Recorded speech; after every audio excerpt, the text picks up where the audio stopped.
জুলাই সনদকে আইনি ভিত্তি দিয়ে জাতীয় নির্বাচনের আগে গণভোট ৫ দফা দাবিতে রাজধানী সহ সারা দেশে জেলা প্রশাসক বরাবর স্মারকলিপি দিয়েছে জামায়াত সহ সমমনা ৭টি রাজনৈতিক দল।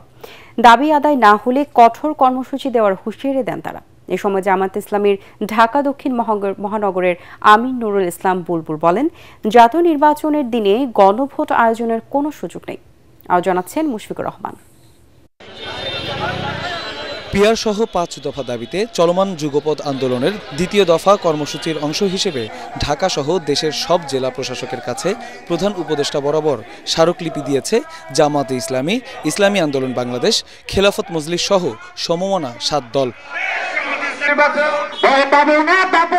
ঢাকা জেলা প্রশাসকের বরাবর স্মারকলিপি দেওয়ার আগে বিক্ষোভ মিছিল করে জামায়াতে ইসলামীর নেতাকর্মীরা। পরে সমাবেশে জামায়াতের ঢাকা দক্ষিণ মহানগরের আমির নুরুল ইসলাম বুলবুল গণভোটের মাধ্যমে জুলাই সনদকে আইনি ভিত্তি দিয়ে পিয়ার পদ্ধতিতে জাতীয় নির্বাচনের দাবি জানান। যদি সুষ্ঠু নির্বাচনের জন্য লেভেল প্লেইং ফিল্ড নিশ্চিত করা না হয়, যদি আইন শৃঙ্খলা বাহিনী জনপ্রশাসনকে নিরপেক্ষ ভূমিকা নিশ্চিত করার জন্য দৃশ্যমান কোনো পদক্ষেপ গ্রহণ করা না হয়, তাহলে আমরা আগামী দিনের নির্বাচন আবারও যেন কোনো নির্বাচনের মধ্য দিয়ে ফ্যাসিবাদের ফিরে আসার একটি পথ তৈরি করে দেওয়া হবে। আর সেই জন্য নির্বাচন কমিশনকে দায়িত্ব গ্রহণ করতে হবে।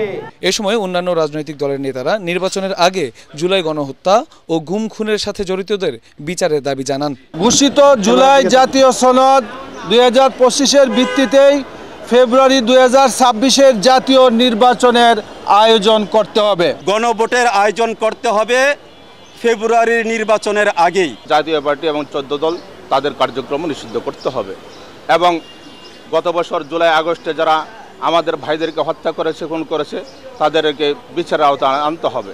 রাজধানীর পাশাপাশি দেশের প্রতিটি জেলায় মিছিল করে স্মারকলিপি দেয় যুগপৎ আন্দোলনরত ৭ দলের নেতাকর্মীরা। মুশফিকুর রহমান, ATN বাংলা।